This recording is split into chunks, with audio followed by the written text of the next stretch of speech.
So, dear colleagues, thanks for inviting me to this important meeting of the Daring Cities 2021. What I'd like to do is to provide you with a scientific update on the state of the post-pandemic climate challenge we're facing.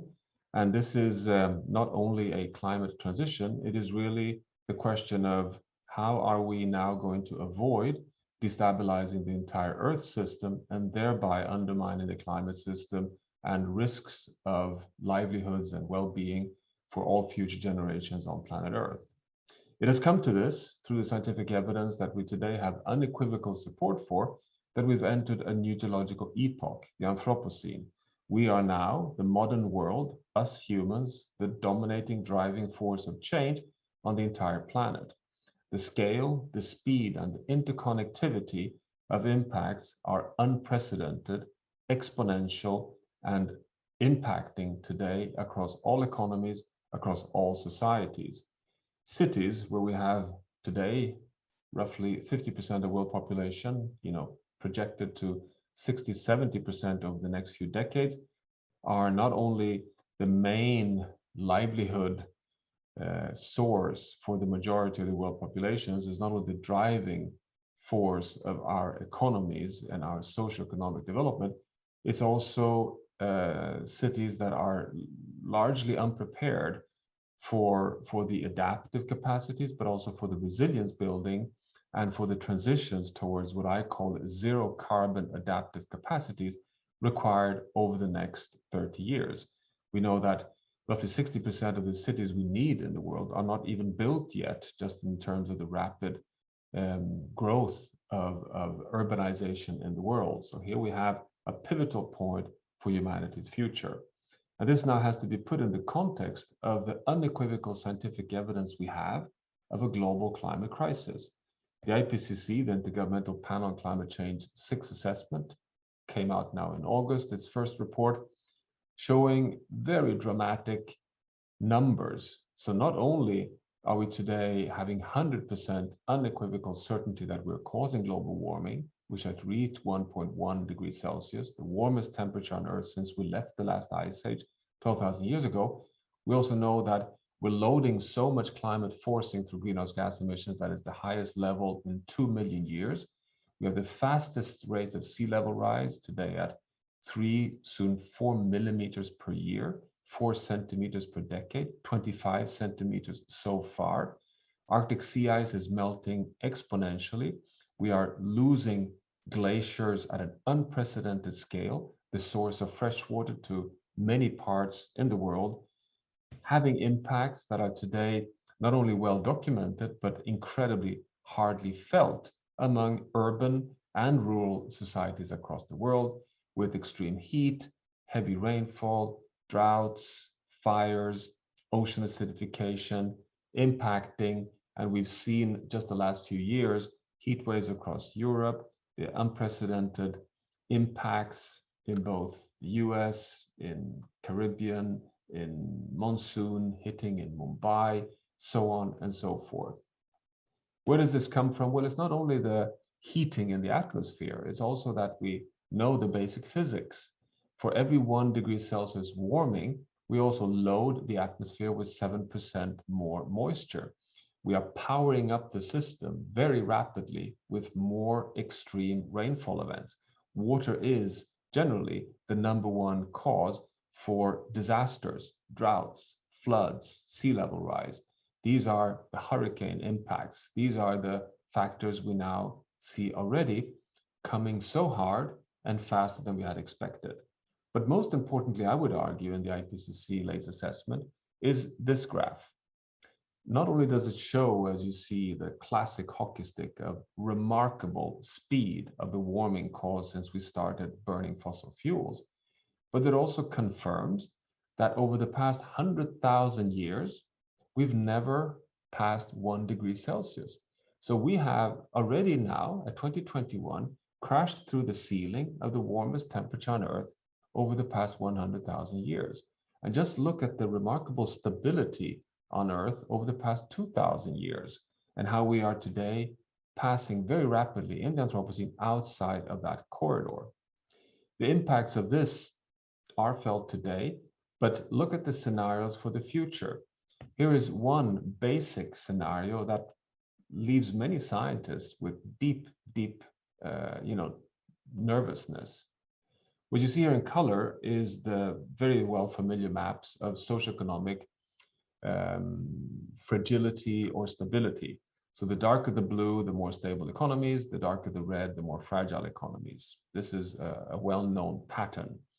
What you see here in the dark blobs here are the regions in the world that today have an annual mean temperature exceeding 30 degrees Celsius. So these are, not surprisingly, small spots in the Sahara Desert, hosting overall less than 150 million people.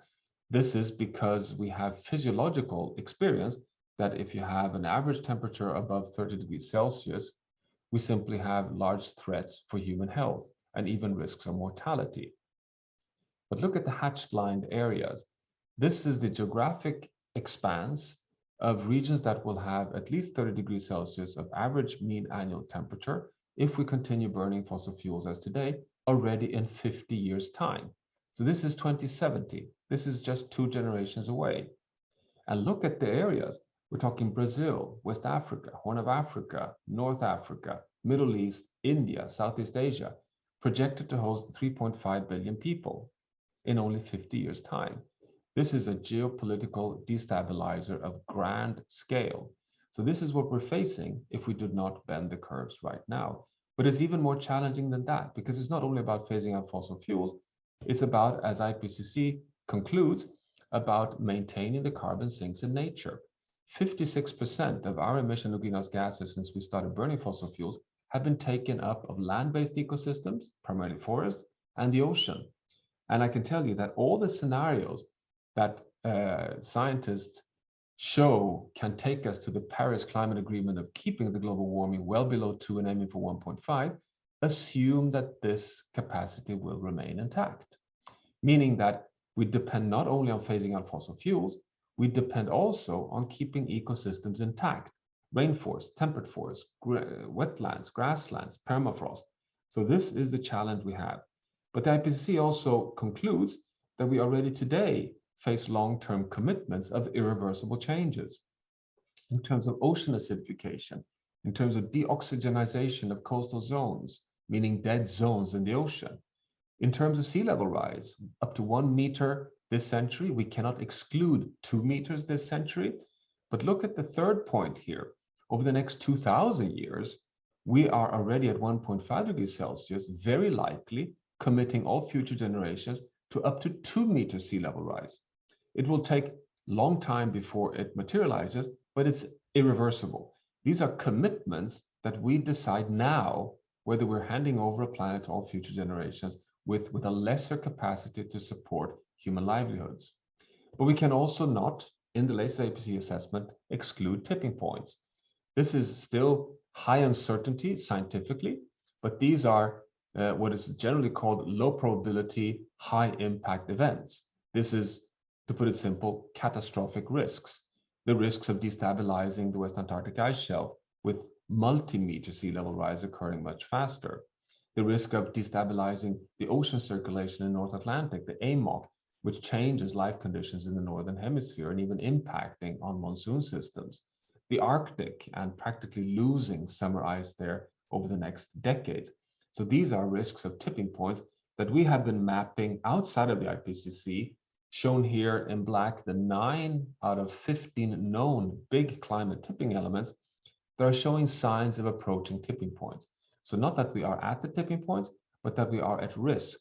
And what you see here are not only big systems like permafrost, coral reefs, rainforest, West Antarctica, boreal forest, Greenland. You see also the arrows that they are interconnected with each other. We lose ice melting on Greenland, releasing cold fresh water into the North Atlantic, slowing down the ocean heat circulation, the AMOC in the North Atlantic, which in turn, as far as we know today, impacts on the monsoon system in South America, which can explain more droughts and forest fires in the rainforest, but it also holds more warm water in the Southern Ocean that gets locked there and can explain the rising melt of the West Antarctic ice shelf. So it's not surprising that the IPCC concludes that the pathway to the future is the lowest blue line here. It's about bending the global curve of emissions today and landing at a net zero world economy by mid-century. That is the pathway. And it is a pathway which, almost personally, at least I feel, can lead to over-optimism to some extent, because here are the carbon budgets associated with that pathway. To land at 1.5 degrees Celsius, for a 50% chance, we have 500 billion tons of carbon dioxide remaining that we can be allowed to emit. Well, but a 50% chance of avoiding potential disasters in the future seems to me like, betting on something with much too high risk.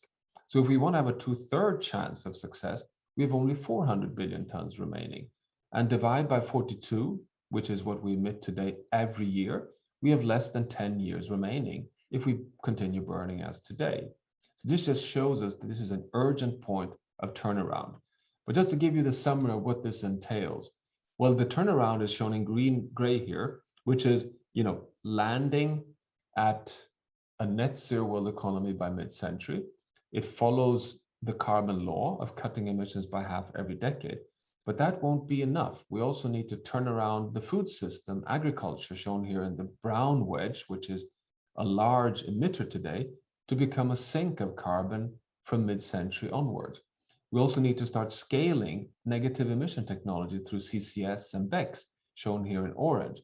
But most importantly, we have to maintain the carbon sinks in nature, shown here in green and blue.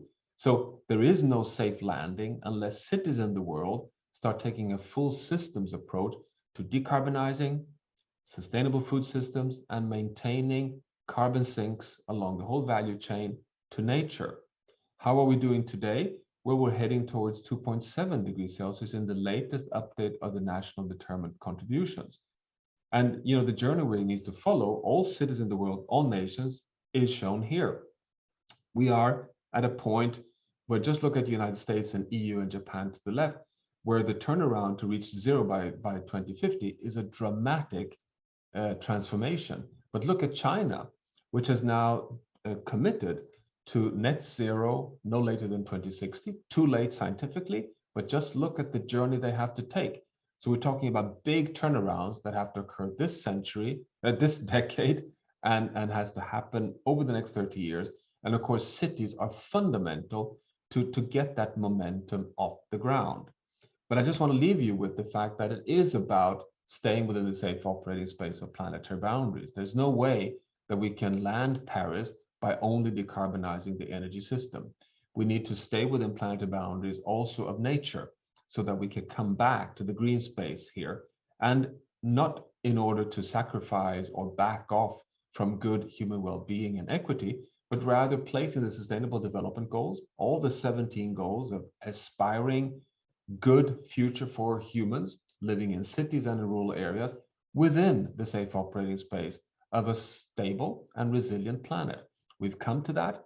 That's the way to navigate the Anthropocene. And of course, daring cities is, I would argue, one of the major leverage points of potential success in that transformation. Thank you very much, and good luck with your important work.